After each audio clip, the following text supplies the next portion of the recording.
Targeted SMEs. Now, this was meant to improve the liquidity problems that companies, especially SMEs, are experiencing as a result of the accumulating sales and the severe supply chain and payment processes interruptions and the shrinking bank credit supply. Today, in yet another episode with the Top 100 SMEs, we're discussing the consolidation of innovations, achievements, and processes achieved post the COVID-19 pandemic.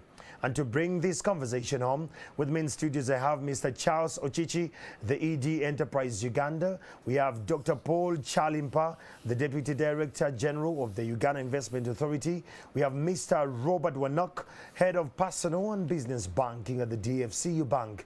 You too can be part of this conversation via our digital platforms with the hashtag Top100SMEs powered by DFCU Bank and Uganda Investment Authority with our partners KPMG and the Daily Monitor. Gentlemen, good afternoon.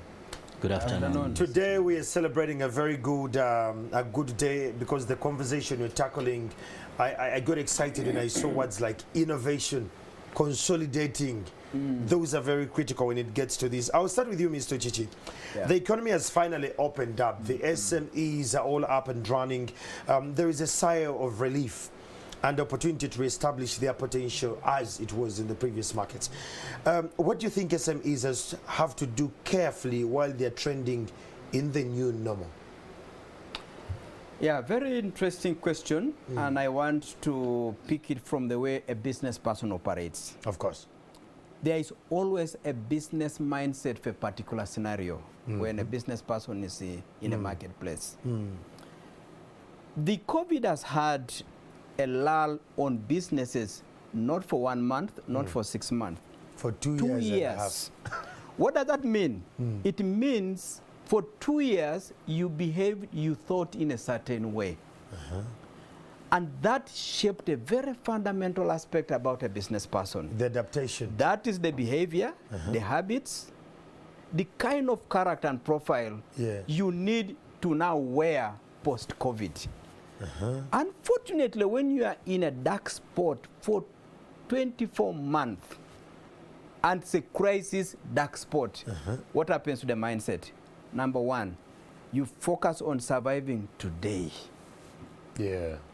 And as you do that for 2 months, 6 months, 2 years, you begin to live that kind of a business mindset. Unfortunately, that is not what creates a winning long-term business person in the marketplace. Because it's survival mentality. It is survival mentality. And the customer, while you want him to the extent that you can get the cash. And that is dangerous. So that's the first thing that they need to really appreciate, that, you know what, this economy is opening up. I'm not the only one in this game. And the customers I've been having are not the same. They are on the other side of the equation. Frugal, demanding, changed lifestyles. They know what they want now, and they have done without so many things for a long time. And you need to be able to appreciate them better than you did before the COVID. Wow. So there's that first mindset you need to quickly reprogram yourself. Now, that one nobody tells you. You just walk in and think that the thing has opened up. Yeah. You are opening up with a very parallel picture. The customer is more demanding. You have been in a mode of, let me cross the bridge. The bridge. Second point, during COVID, the entire world came together and spoke one language. Lamentation, grieving, and all that. Resilience. So we continued being together. Yes. Post-COVID, it's one at a time. You are on your own. Yeah, that's true. You are on your own. And when you now get back to the market, you own a school.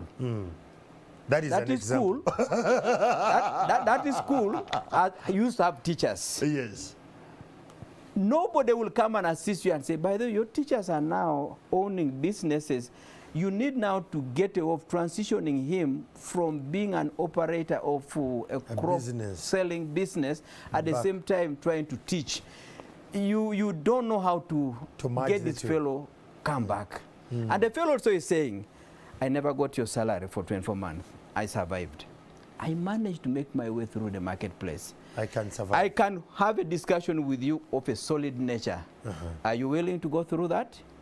Meaning therefore that the customer has changed, and you needed to get more information about this man that looks like Ochichi, but in his mindset is a totally different personality. So that you can engage better. Exactly. Wow. So as you are dealing with a changed customer, here's the picture that happened in a salon business. I can see all this hair salon.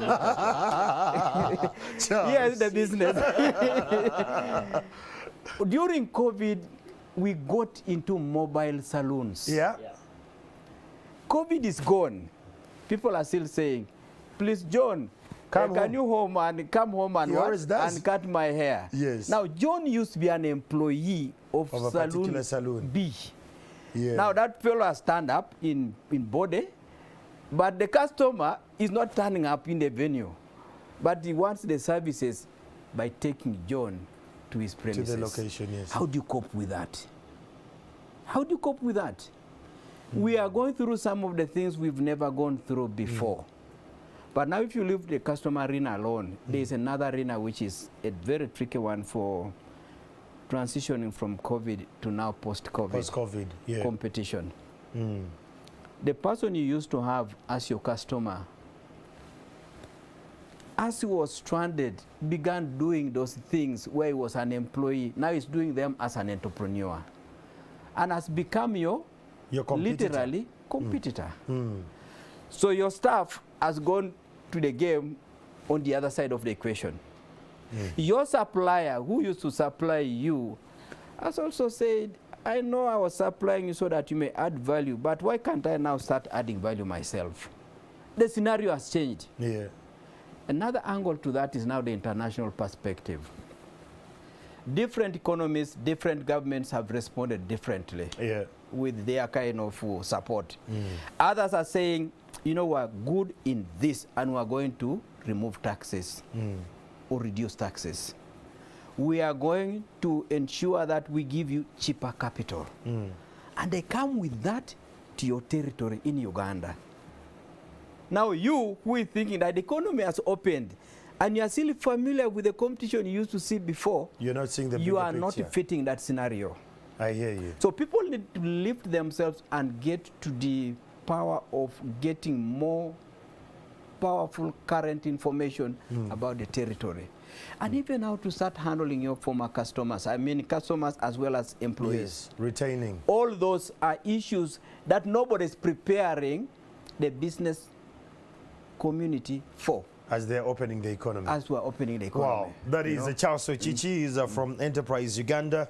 Coming to you, Dr. Chalimpa. We've always had conversations. I really want to thank you for the support you've given the SMEs. I've never met you when we're not talking SMEs. I don't know, but for some reason, I've never crossed with the doctor and you're not talking about SMEs. So, Doctor, companies face huge disruptions from their old days of operation to the new way of operating. A couple of dynamics have changed, and their cost cutting, while some organization it was complete disaster, the pandemic. So how do we, as Uganda Investment Authority, going to ensure that these are consolidated and they're not just mere throw-in post-COVID strategies? How are we actualizing the strategies from the Uganda Investment Authority? Thank you. The most significant shift was from doing business physically to electronic platforms. During the COVID time, most of the SMEs were marketing on WhatsApp, on Facebook, which was shut down. On Twitter and many other accounts. Yes.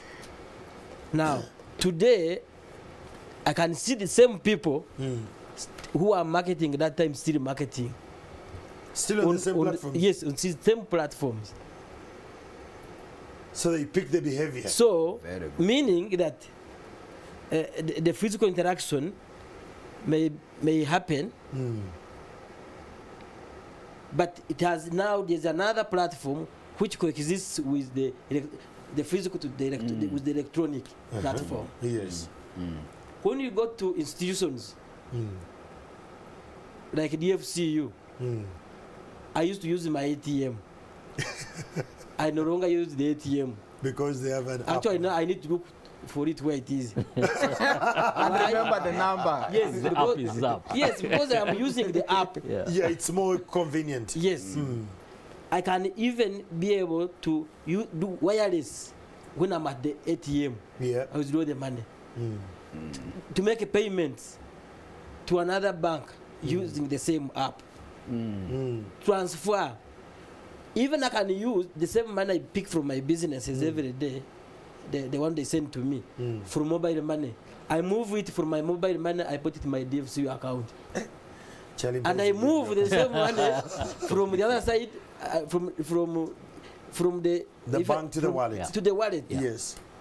That's another innovation. Now, as UIA, we used to physically go to engage businesses for business support services, especially the SMEs. During the pandemic, we used the cluster approach. And now we are able to, the Zoom worked. The Zoom worked. People connect on their phones and you send a link. For example, on Rotary International, we are used to being physical meeting. We have created an online Rotary, e-Rotary of Naguru. Yeah. We do everything online. We no longer meet physically. We can meet for a specific purpose. Now, for those who have businesses internationally, who want to trade, we establish, instead of doing a physical visit to international markets, we created an online business platform, for example, for agribusiness investment, agribusiness deal room. Now, this online platform, you post a video of your products. You go an online chat, including video engagement with the potential buyer, and you are able to agree on the deal. Deal room. Yes. You're able to sell online. Now, research and publications, we are able to reach out to more participants online than we used to do in bigger conferences internationally and at low cost. Okay? Yeah. So, what am I saying? That now, today, previously we would send many people for conferences and meetings. Today we send only key representatives like 2. The rest we stay online. What I want to buy, the PSTST did not need to travel to Dubai because he had one presentation. He stayed in Uganda and made his presentation online about Uganda's competitiveness and economy. Money saved. Yes, online. For us, we are supposed to go 7 people. We went 2 people for Uganda Investment Authority. So we made the presentations and made interactions. Now, where we needed other people to engage, we engaged in Zoom meetings. So it is cost saving. It is but it's very fast, visible. and it is bearing fruits. Now, these are new innovations which will coexist along the previous physical engagement. I totally love that, Dr. Chalimba, but now I'm looking at a scenario where not all SMEs possibly are tech savvy. I need to understand what is the Uganda Investment Authority doing about that, because much as they're going to embrace the technology, do we have other plugins where they can plug in to learn? There could be an SME of farmers, maybe in Mitoma district or Wundiwujo, Toroko, but they're not tech savvy. They're still, much as they're post-COVID, but their operational models are a little bit still before COVID. So, given that the inclusion purpose here comes in handy, what are we doing to have them plugged in as well, the inclusion aspect there? Yeah, our cluster approach for SMEs under the local investment directorate division addresses that. Now, for every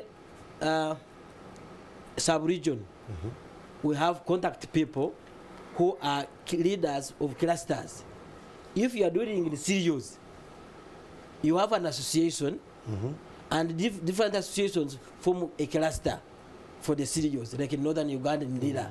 Now, under this association, we are profiling each member online with their details, and we reach out to them. We know the products they have. Okay. We know the quality of the products. Together, through the leadership, we know the quantities they have, and therefore we connect them to the buyers in Kampala who want large quantities and also internationally. What is the margin of error in someone saying what they are not? I'm telling you, oh, we come from these SMEs, we have SimSim and all.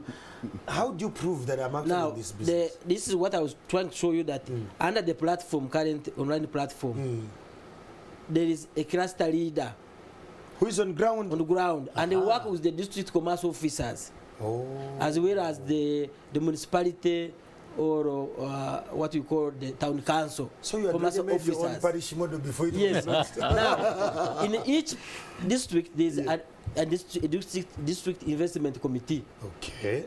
Now, the district investment committee represents the interest of Uganda Investment Authority and is headed by the district commerce officer. So these physically mobilize and engage the business people whom we are supporting as SMEs to graduate, either to supply the raw materials for their products to our industries in the industrial parks, but also to finish products for local market. Then those who have graduated beyond the S mark to the full certification, we connect them to international markets.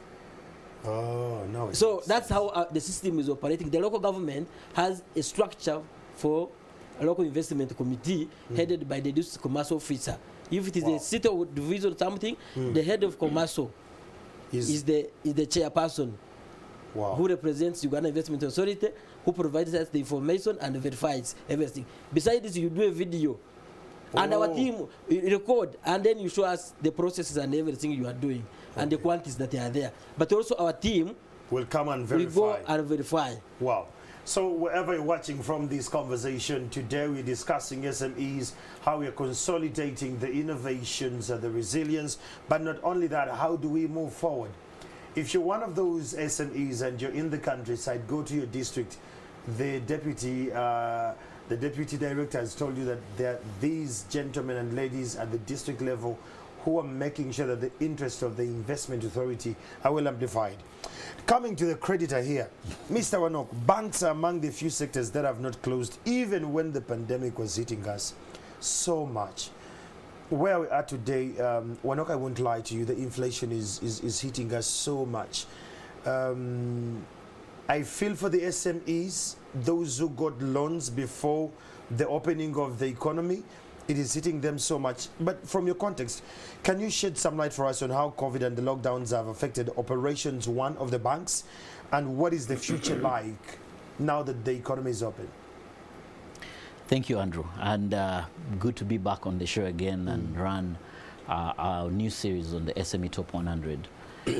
I think beginning off with looking at our context on where we were before the lockdown, you need to also appreciate the fact that banks are an integral part of running the economy and keeping the wheels moving, despite the fact that you could have a lockdown or whatever.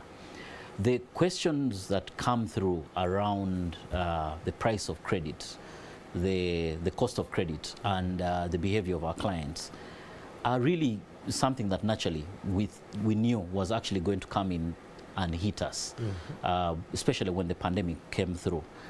But like I have constantly said, a lot of the behavioral issues would be very much cushioned when it comes to the openness, especially of the SME. And that's why you see that we invested a lot of time in getting the SMEs to have that conversation, even before we went into the lockdowns. You remember that before COVID actually came onto the African shores, and I think we began to start seeing the first cases, before we started seeing the first cases in Nigeria, physical cases, and everybody doubted, you know, is this an African thing? Will it hit us or will it not? But we began those conversations because we conducted the stress tests, and banks simulate these things. You simulate a situation where you ask yourself, should this scenario materialize, what will you do? And that's why we use a lot more of that prediction to see and conduct ourselves operationally and align ourselves to the new changed demands that the customer is going to come through. And look at the type of credit. I mean, before even I get into the credit, when we got into the lockdown, the two principal things that we kept saying to the entrepreneurs and anybody running a business was stay afloat, which was liquidity, and just make sure that you're solvent enough. Yep. So a lot of them went into that consolidation phase where they had to preserve liquidity. They had to preserve whatever cash flows, and many of them downsized. Many of them rethought their processes. And in the same way, we also did as banks. Nice. So as we walked into the entire period, we had to invest significantly on technology. So if I look at the shifts that happened, today, 74% of my collections in cash happen outside of the banking hall.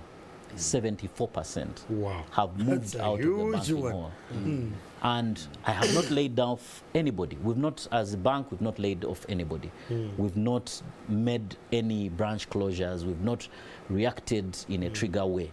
But 74% of the transactions have moved onto the app or to the agent or online on mobile.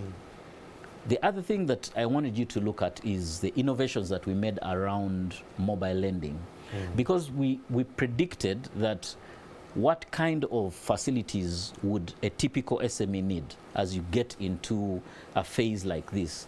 And we began to start looking at everyone. And we said, I mean, if you're a businessman, the best position to be able to put yourself in at this point is think more short-term in tranches than budgeting for the long haul.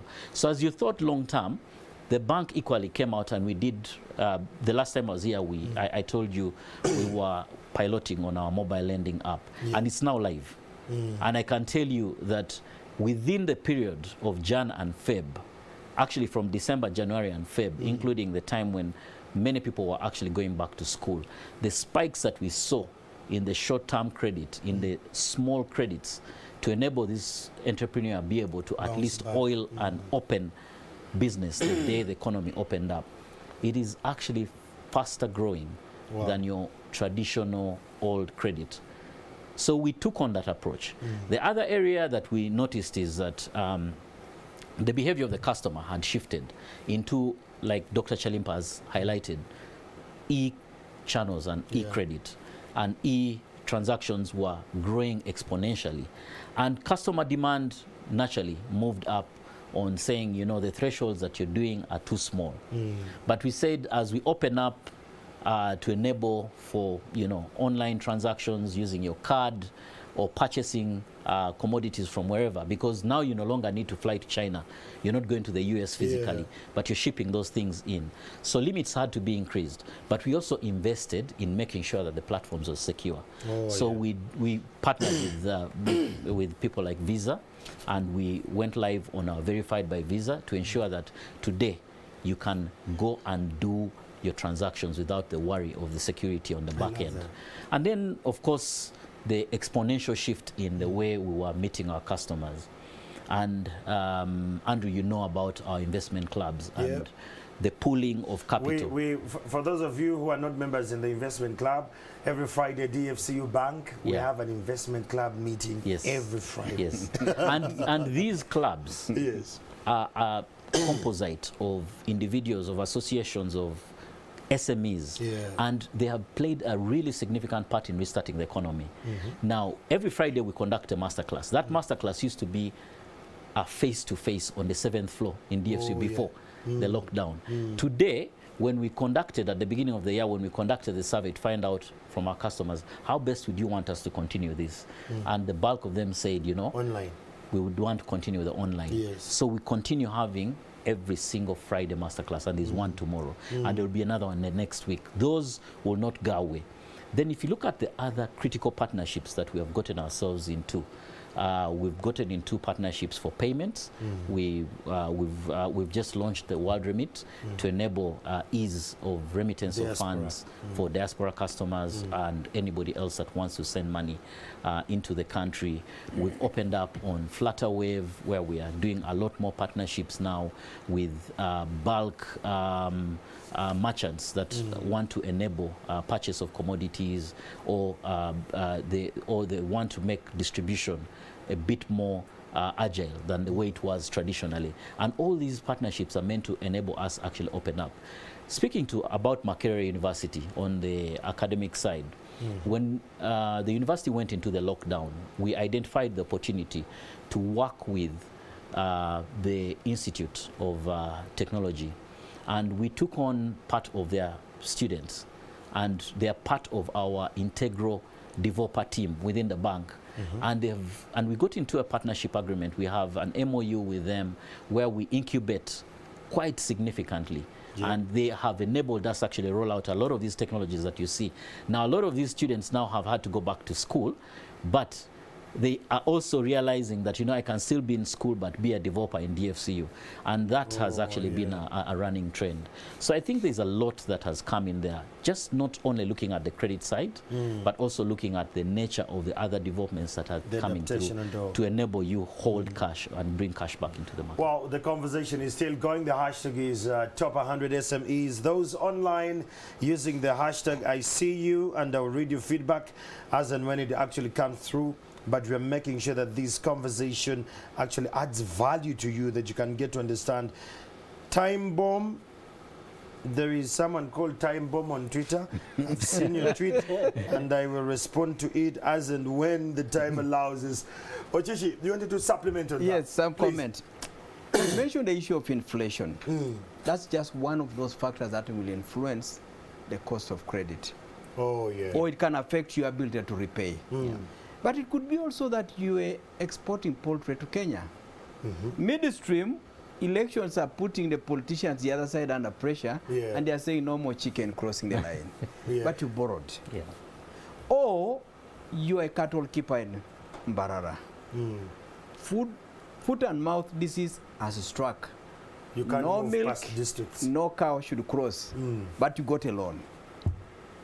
SMEs, business people must recognize that a lender and a borrower are into the game together. You don't hide and disappear and imagine that, you know, somehow, somewhere, somebody will sort out my cases. Be as close as possible to your bankers, is the message. And especially when your background has been that before Kenya put a ban, you were paying. We are compliant. That door is so open for discussion, and that discussion could easily become a policy agenda item for a bank meeting. The bank, They will just say, now, we have had a case of Kenya, we have our good clients, they used to pay on time, what do we do? And then they make a case to Bank of Uganda. They make a case to their own board of directors. But the key thing here is honesty. Honesty. Were you paying before the ban came? Or you want to use the situation to circumvent through? Were you paying before the foot and mouth disease came in? You don't just jump in and say, oh, you see, we couldn't sell milk. He alluded to something here when they were here in our last conversation, him and Dr. Chalimpa. They emphasized something to do with compliancy. And from what Wanoke is saying is that most SMEs have not embraced that yet. There is still some bit of rigidity. Now, you deal with them every day, Ochichi. How do we move these people from that kind of model, and they can be compliant, that they register, they remit their taxes, so that they can tap into the opportunities the director is talking about here?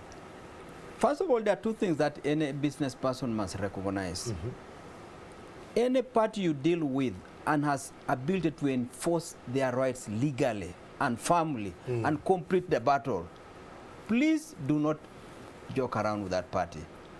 Any party that is backed by a law, a regulatory law, please do not joke around with that party. And I'm talking about taxation, and I'm talking about banking. Banks will make sure Every loan is properly documented. Yeah. What you do, how you read that document, that's up to you. But they will tell you, we have disclosed everything in the agreement. You've heard them saying, oh, banks have stolen my property. We don't banks have, you ask them, bring the document that you signed. Yeah. Everything was there. You just didn't read. The way you made your projections, it was you who did it. Nowhere in that document did you say that, I don't think I'll be able to pay you, but all the same, you give me money. So it is important for borrowers to recognize that the first party at the center of ensuring that the loan you are taking, you'll be able to pay, is the borrower. Yes, Doctor. Yeah, and on that side, looking at that side of compliance, Compliance, yes. there is a window which you can exploit. The banks, through their client relationship officers or their staff, if you go and disclose the challenges of your business, Correct.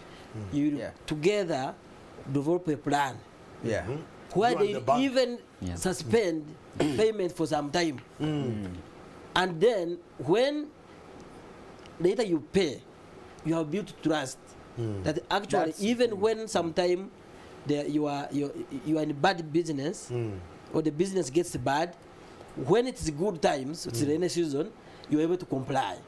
That's another part which builds the trust. So don't sit and think you have run away from the bank or the taxi man. It will find you. Even if you are a government authority, go to the office, declare the challenges you are facing, and they will be able to structure you officially and enable you to continue running your business as you make the payments good. Wow. Great conversation there from Dr. Charlie Mpando Chichi. We are discussing SMEs on how best we can consolidate the innovations, the achievements, and the post-achieved benefits from the SMEs post-COVID-19. I'm Andrew Chamagero. Those ones sending me the messages on Twitter, the hashtag is Top100SMEs. We're going to take a break for now, and when we return, more conversations are coming.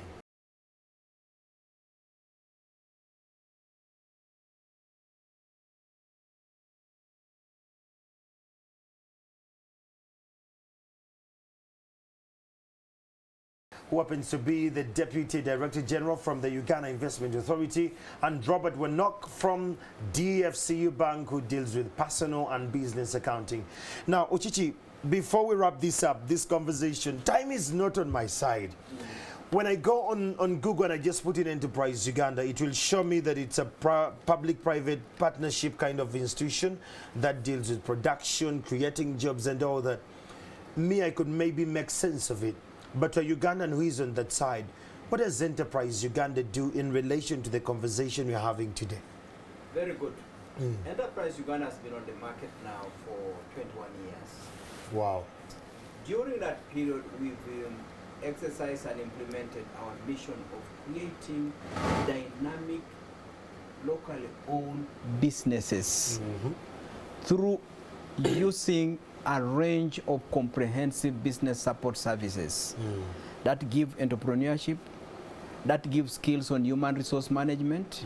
We also handle marketing, leadership and governance, issues to do with production, all those areas that determine the viability and continuity of an enterprise. So we do that by picking you from all categories. Okay. You're a non-business person, we will give you the business mindset to get started and solutions that fit that segment. You're a micro, we also know how to start making you to start growing from micro to small. At a small size, we also know again which products you need to come for.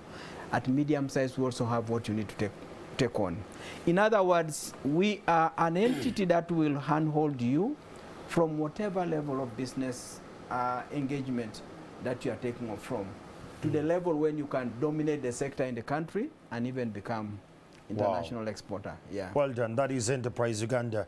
Dr. Charlie Mpa, I believe as Uganda Investment Authority is upon you to give traders and the would-be investors confidence that COVID is here to stay, and all that is being done is to give them an environment to flourish. Let's talk about these parks.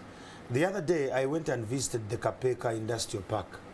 There is a factory that is not in the park. I think it's a maize milling kind of factory, but it was brought into the park so that it can get the benefits. The power of manufacturers in an industry is so high. The minister the other day said she's looking at bringing it to 5 cents.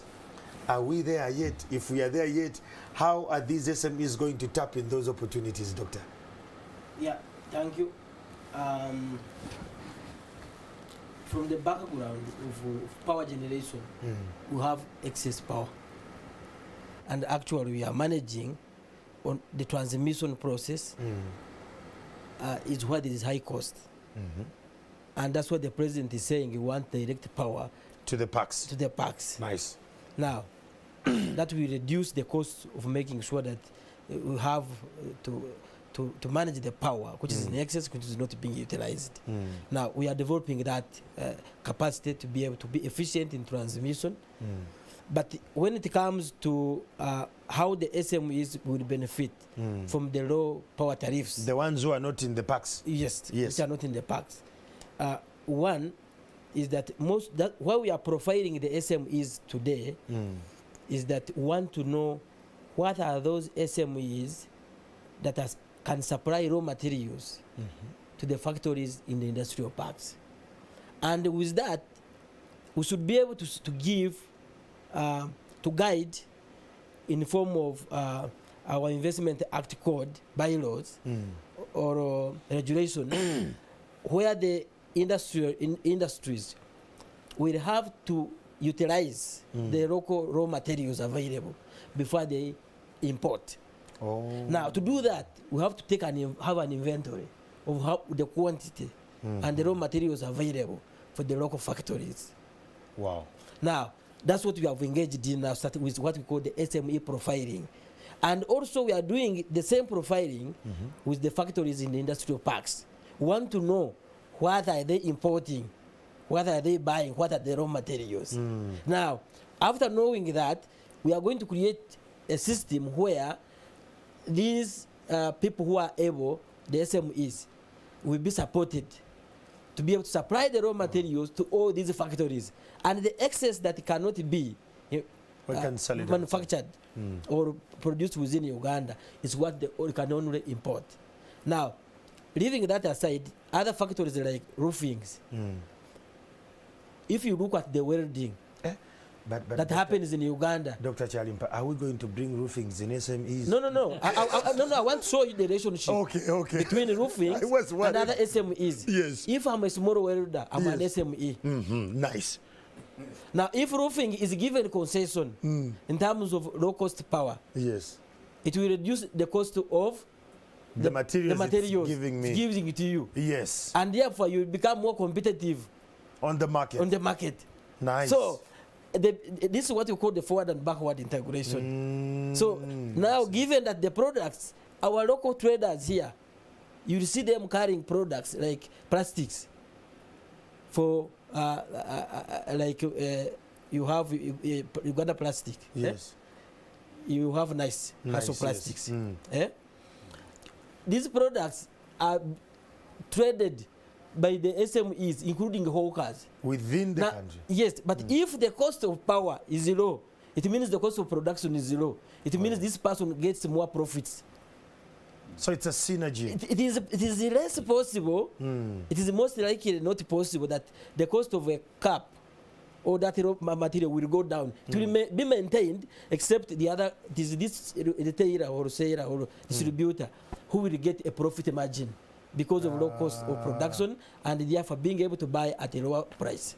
Makes sense. This is the same thing you see with fuel. When the prices go up,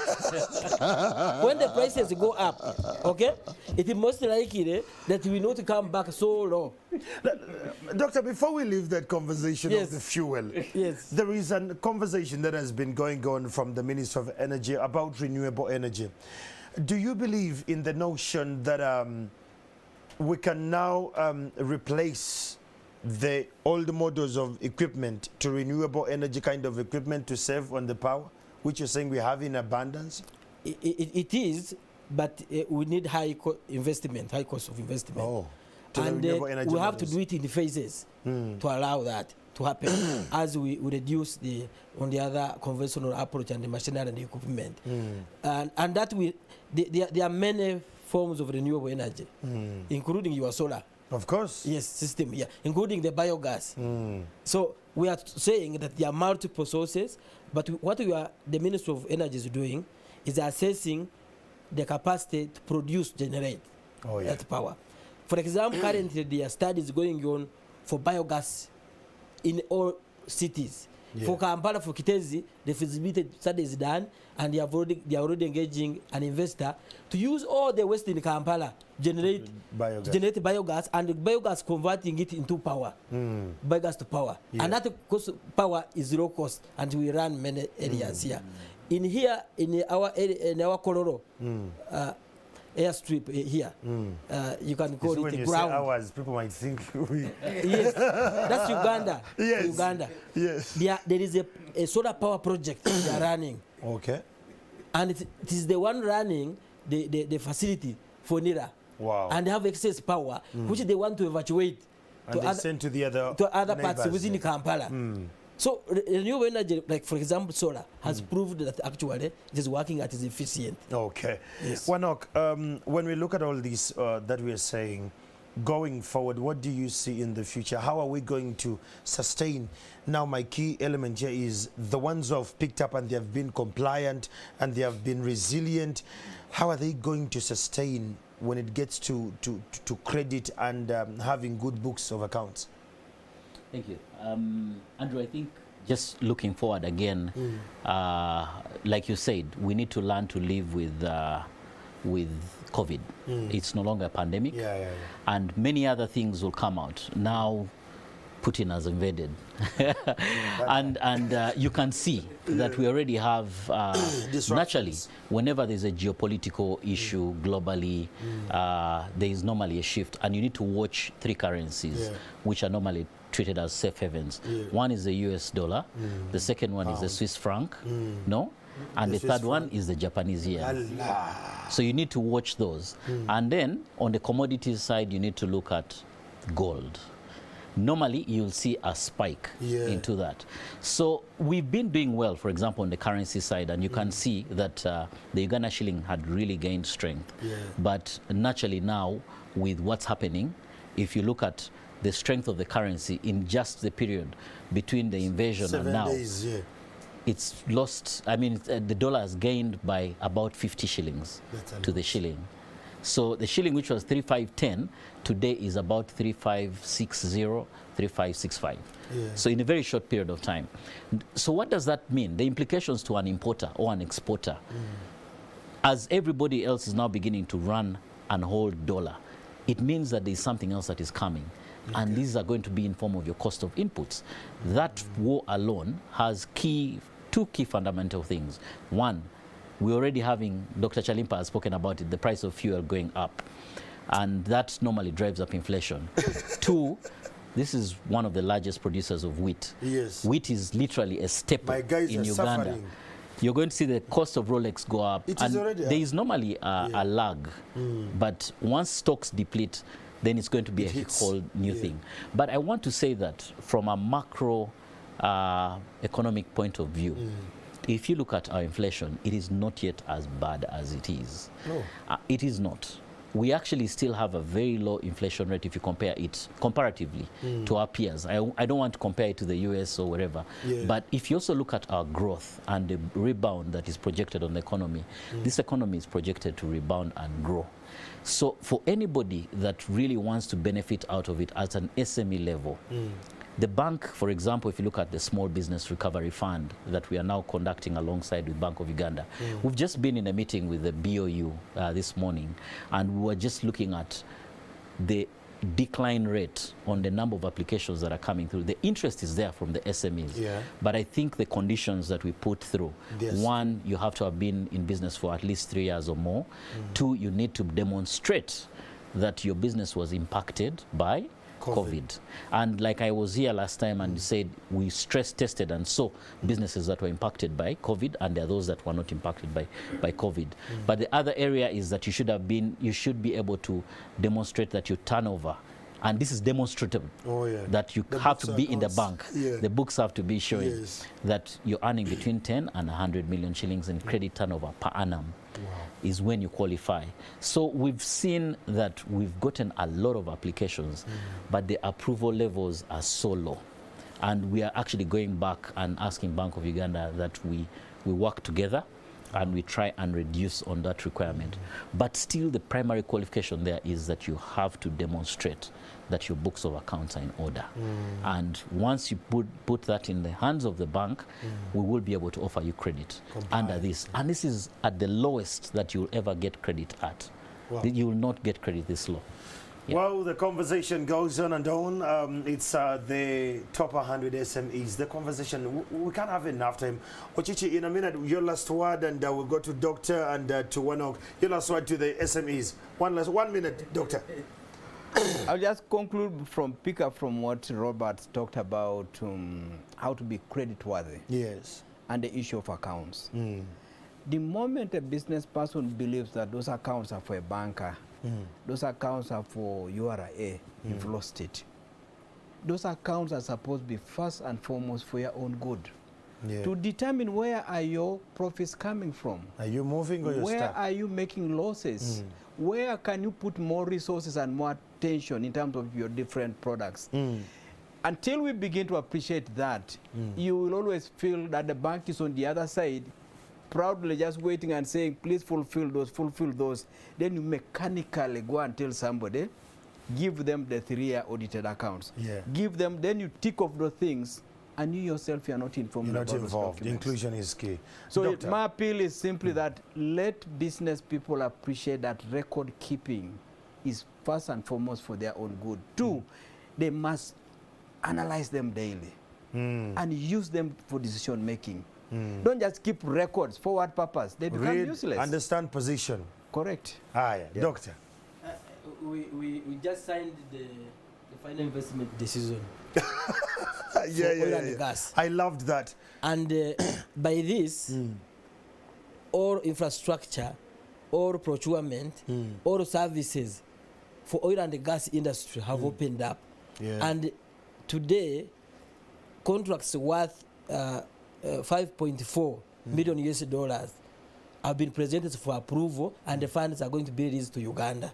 And the reason as why, first of all, our shilling gained on signing of the FID for an investment decision. It gained.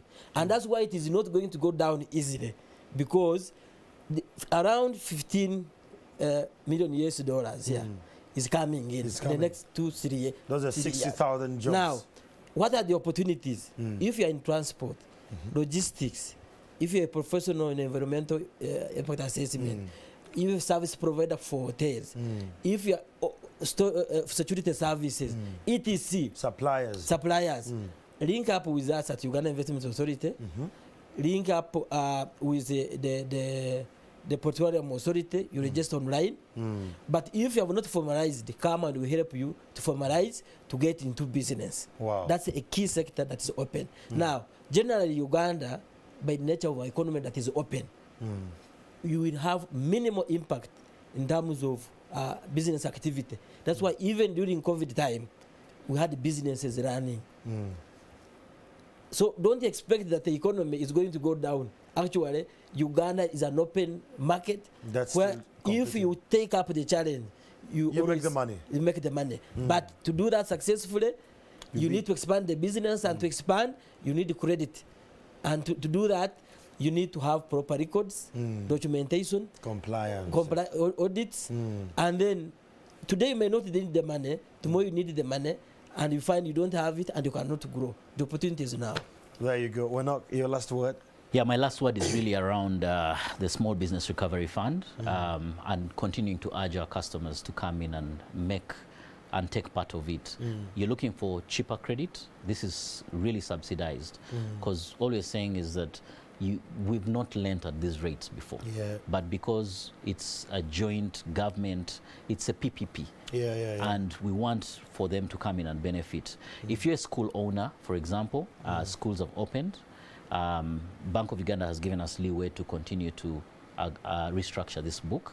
So there is a moratorium that is still available for schools. Okay. And this is really a perfect time for schools to come in and take benefit of that. If you're a hotel owner, if you're in the industry of hospitality, equally the same thing. Wow. But we would need to have that conversation with our customers. Thank you. There you have it. Go to DFCU Bank. They'll actually do it. It has been an honor to have this conversation. Gentlemen, we need to have more of these, even when you're not here. Well, if you want to have more conversation with the gentlemen, they're on Twitter. Dr. Chalimpa is on. Charles Uchichi is there, and Robert Wanok is there. Whatever issue you have, kindly just DM the Daily Monitor or DM KPMG, or you can actually DM Uganda Investment Authority. They have a portal, got their website, tap into that. The opportunities are there. We just need to position ourselves for the opportunity. Let me tell you what, the opportunities are there, but we need to put the effort to look for the opportunity as well. Let's look for it while it's looking for us as well. I'm Andrew Chamagidon. This conversation won't stop here. I still want to thank our sponsors, that is the Uganda Investment Authority, and not forgetting the DFCU Bank and our partners, KPMG and the Daily Monitor. Let's keep this conversation going. Let's stay resilient.